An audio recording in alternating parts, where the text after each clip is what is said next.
Quem nunca na juventude, na adolescência se apaixonou por alguém, mas não teve coragem de chegar com aquela pessoa que amava, era apaixonado, era na escola, era às vezes na rua, gostava daquela pessoa, passava o ano todo dia apaixonado, mas não tinha coragem de dizer um oi, de dizer nada, cara. Era um amor platônico.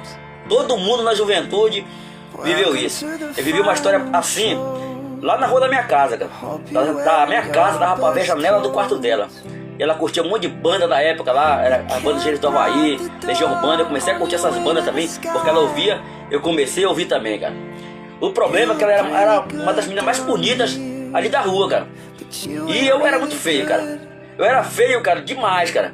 Mas não era feio porque era minha opinião, não, cara. Era a opinião dos meus amigos, era a opinião da minha família, era a opinião das garotas. Eu era feio, bem magrinho, cara. Eu era tão feio que uma vez eu fui para um aniversário com uma gravata borboleta. E eu era tão magro que me apelidaram de crucifixo, cara. E sabe o que é interessante? Toda pessoa muito feia, ele se apaixona pela menina mais bonita. E aconteceu comigo. Para complicar minha situação, eu era feio e ainda gostei da menina mais bonita da rua. Já pensou, cara? Eu com certeza não estava na lista de prioridades dela. Eu acho que eu não era nem nos últimos, não estava em lugar nenhum dessa lista aí, cara. Eu era tão apaixonado por ela que eu assisti aquele filme Lagoa Azul, da época, né? Um filme que um casal apaixonado se perdia numa ilha. E eu me imaginava a ilha, aquela situação. Eu tava perdido numa ilha com ela, vivendo um grande amor com ela ali.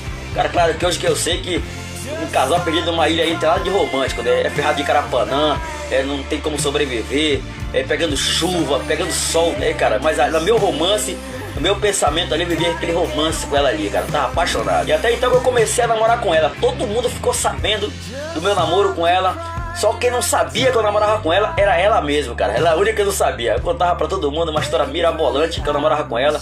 Aí um amigo meu, que era um amigo da onça, contou pra ela tudo que eu falava. E ele achava que a minha história não era tão sensacional assim. Ele ainda aumentou a minha história ainda. Ela ficou com raiva e naquele dia ela terminou esse namoro comigo. E eu sofri por amor.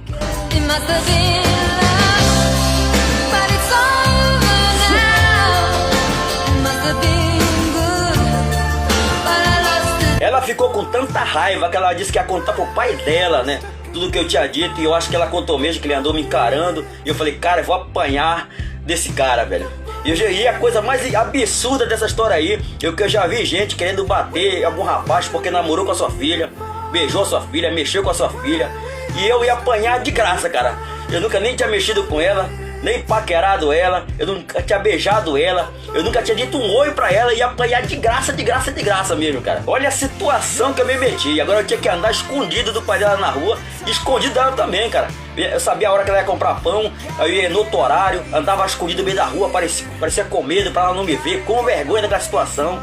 Aí me falaram o seguinte, ó, pra te esquecer esse grande amor, tu vai ter que arrumar o outro grande amor. Aí eu comecei a namorar com outra menina da rua lá, namorar com ela também ela não sabia também, era a irmã dela, cara.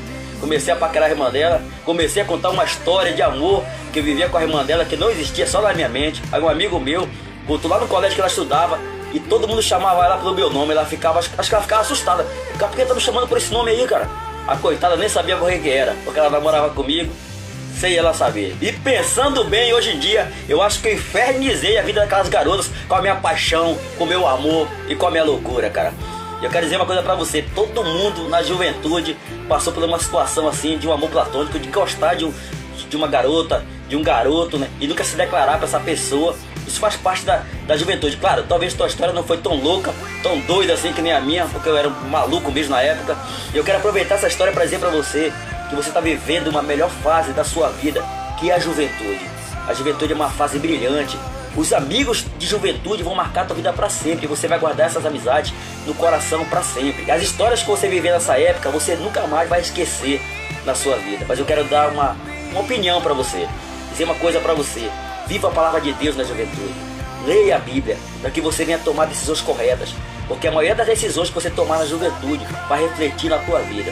Porque nessa fase você vai decidir quem você vai crescer na vida. Muita gente comete erro na juventude que impacta na sua vida toda. Eu quero dizer uma coisa para você, se você plantar sementes da palavra de Deus nessa época na sua vida, sementes de obediência, sementes de perdão, se tornando um bom filho, se tornando um bom amigo, servindo a Deus, eu quero dizer que essas sementes vão gerar uma vida brilhante para você, uma vida de felicidade para você.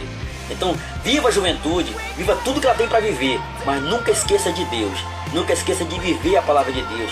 Nunca esqueça de perguntar para Deus se o que você está fazendo realmente é correto, é certo, para que você possa caminhar num caminho de luz, no caminho da palavra de Deus, porque Deus fez você do jeito que você é. Se você hoje em dia reclama de alguma coisa, tem um propósito para isso que você vai entender lá na frente. Mas eu quero dizer que Deus te ama, Ele te fez. E na juventude, tome decisões que vão te impulsionar para frente, que vão fazer a tua vida mais feliz. Porque muita gente toma decisões muito erradas na juventude e muitas vezes cria uma semente no futuro, uma semente de infelicidade. Essa é a dica que eu dou para vocês. Viva, mas nunca esqueça de Deus.